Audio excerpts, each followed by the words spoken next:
जय जिनेंद्र बंधुओं, आपका स्वागत है हमारे चैनल जैन मोटिवेशन में। चलिए आज हम सुनते हैं कि जैन धर्म में रक्षाबंधन का त्योहार क्यों मनाया जाता है। जैन और हिंदू धर्म की साझा संस्कृति का इतिहास रहा है। जिस तरह हिंदू धर्म में रक्षाबंधन के त्योहार को मनाने को लेकर पुराणों में भिन्न भिन्न कथाएं मिलती है, उसी तरह जैन धर्म में भी रक्षाबंधन को मनाने के पीछे एक अलग ही मान्यता है। यह कथा एक मुनि द्वारा 700 मुनियों की रक्षा करने पर आधारित है। यह कहानी ही रक्षाबंधन के त्योहार का आधार है। इस कथा के अनुसार हस्तिनापुर के राजा महापद्म ने अपने बड़े पुत्र पद्मराज को राजभार सौंप वैराग्य धारण किया। उनके साथ उनका छोटा पुत्र विष्णु कुमार भी अपने पिता के साथ अविनाशी मोक्ष की प्राप्ति के मार्ग पर चल दिए। उधर दूसरी ओर उज्जैनी नगरी के राजा श्रीवर्मा के मंत्री बलि, नमुचि, बृहस्पति और प्रहलाद थे। चारों जैन धर्म के कट्टर विपक्षी थे। एक बार यहाँ अकंपनाचार्य मुनि अपने 700 शिष्यों के साथ पधारे। नगर के बाहर उद्यान में वे ठहरे। आचार्य को जब ज्ञात हुआ कि राजा के चारों मंत्री अभिमानी हैं और जैन धर्म के विरोधी हैं, आचार्य ने शिष्यों को बुलाकर आज्ञा दी कि जब राजा और मंत्री यहाँ आए तो मौन धारण करके ध्यानमग्न बैठे। इसके द्वेषवश विसंवाद नहीं होगा और विवाद उत्पन्न नहीं हो सकेगा। गुरु की आज्ञा के पालन की हामी सभी ने भर दी। इस समय श्रुतसागर नामक मुनि मौजूद नहीं थे, इस कारण उन्हें इसका पता नहीं चला। जब राजा मंत्रियों सहित वन में मुनि के दर्शनों को पधारे तो मुनि संग मौन था। इसे देख एक मंत्री ने कहा, देखिए राजा, ये मुनि नहीं बोल रहे हैं क्योंकि इनमें किसी प्रकार की विद्या नहीं है। इसके बाद मंत्रियों ने मुनियों की घोर निंदा की। इस समय श्रुतसागर मुनि नगर से लौट रहे थे। उन्होंने जब यह बात सुनी तो मंत्रियों से शास्त्रार्थ करने को कहा। शास्त्रार्थ में मंत्री बुरी तरह पराजित हुए और मुनि के तर्कों के आगे राजा नतमस्तक हो गए। मंत्री इसे अपमान समझ उस समय तो वहां से चले गए। इधर श्रुतसागर मुनि ने आकर गुरु को सारा वृत्तांत सुनाया। तब आचार्य ने उन्हें जंगल में उसी स्थान पर जाकर तप करने को कहा जहां उन्होंने शास्त्रार्थ किया था, ताकि संघ के अन्य लोगों पर उपसर्ग नहीं आए। यह तो निश्चित था कि मंत्री अपमान से कुपित हो उपसर्ग करेंगे। ऐसा ही हुआ। ध्यानमग्न मुनि श्रुतसागर पर मंत्रियों ने मौका पाकर हमला किया। उन्होंने जैसे ही तलवार उठाई, वनदेव ने आकर उन्हें जड़ कर दिया। जब इस बात की खबर राजा को लगी तो उन्होंने मंत्रियों को देश निकाला दे दिया।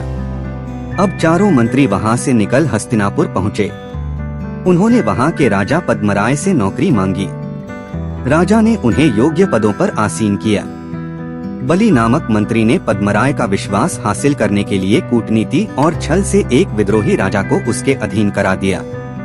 अब क्या था, पद्मराय ने खुश हो उससे वर मांगने को कहा। उसने कहा, राजन, वक्त आने पर मांग लूंगा। कुछ समय पश्चात अकंपनाचार्य मुनि ससंग हस्तिनापुर पधारे।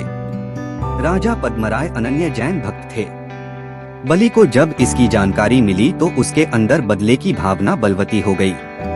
उसने राजा से अपना वर मांगा और कहा कि राजन, मुझे 7 दिन के लिए राजा बना दीजिए।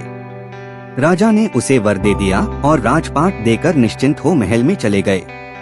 इधर बलि ने अपनी चालें चलना शुरू की। उसने आचार्य सहित 700 मुनियों के संघ पर उपसर्ग करना प्रारंभ किया। जिस स्थल पर मुनि संघ ठहरा था वहां चारों ओर कांटेदार बागड़ बंधवाकर उसे नरमेध यज्ञ का नाम दे वहां जानवरों के रोम, हड्डी, मांस, चमड़ा आदि होम में डालकर यज्ञ किया। इससे मुनियों को फैली दुर्गंध और दूषित वायु से परेशानी होने लगी। उन्होंने अन्नजल त्याग कर समाधि ग्रहण की। मुनियों के गले रुंधने लगे, आंखों में पानी आने लगा और उनके लिए सांस लेना भी मुश्किल हो गया। उनकी इस विपत्ति को देख नगरवासियों ने भी अन्नजल त्याग दिया। उधर मिथिलापुर नगर के वन में विराजित सागरचंद्र नामक आचार्य ने अवधि ज्ञान से मुनियों पर हो रहे इस उपसर्ग को जान अपने शिष्य पुष्पदंत को कहा, तुम आकाशगामी हो जाओ और धरणी भूषण पर्वत पर विष्णु कुमार मुनि से इस उपसर्ग को दूर करने का विनय करो, वे विक्रिया रिद्धि प्राप्त कर चुके हैं। शुल्लक पुष्पदंत गुरु की आज्ञा पाकर पर्वत पर पहुँचे और मुनियों की रक्षा का अनुरोध किया। विष्णु कुमार मुनि अविलंब हस्तिनापुर आए। उन्होंने पद्मराय को धिक्कारा कि तुम्हारे राज्य में ऐसा अनर्थ क्यों हो रहा है।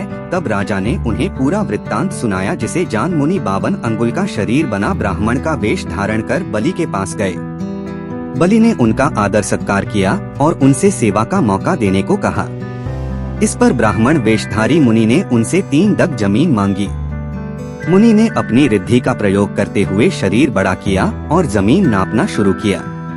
पहले डग में सुमेरु पर्वत और दूसरे को मानुषोत्तर पर्वत पर रखा। जब तीसरे डग के लिए जमीन नहीं बची तो उन्होंने बलि से कहा, अब क्या करूं? तो बलि ने कहा, अब मेरे पास जमीन तो नहीं है, आप मेरी पीठ पर डग रख लीजिए। मुनि ने तीसरा डग बलि की पीठ पर रखा तो बलि कांपने लगा। देव व असुरों के आसन कंपायमान हो गए। सभी अवधि ज्ञान से वृत्तांत जान वहां आए और मुनि से क्षमा की प्रार्थना की। मुनि ने बलि की पीठ से चरण हटाया और असली रूप में प्रकट हुए। उसी समय बलि ने यज्ञ बंद कर मुनियों को उपसर्ग से दूर किया। राजा भी मुनि के दर्शनार्थ वहां पहुंच गए। नगरवासी सभी श्रावकों ने मुनियों की वैयावृत्ति की, उनकी सेवा की और मुनियों को चैतन्य अवस्था में लाए। मुनि पूर्णतः स्वस्थ हो आहार पर निकले तो श्रावकों ने खीर, सेवैया आदि मिष्ठान्न आहार हेतु बनाए थे। मुनियों को आहार करा, श्रावकों ने भी खाना खाया और खुशियां मनाई। यह दिन श्रावण मास की पूर्णिमा का दिन था। इसी दिन मुनियों की रक्षा हुई थी। इस दिन को याद रखने के लिए लोगों ने हाथ में सूत के डोरे बांधे। तभी से यह रक्षा बंधन के पर्व के रूप में माना जाने लगा।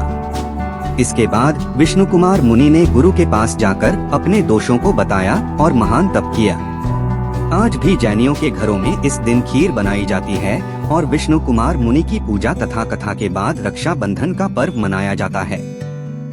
ऐसी और जैन कथाएं सुनने के लिए हमें सब्सक्राइब करें। हम अगले वीडियो में आपसे जल्दी मिलते हैं। तब तक ख्याल रखें और खुश रहें।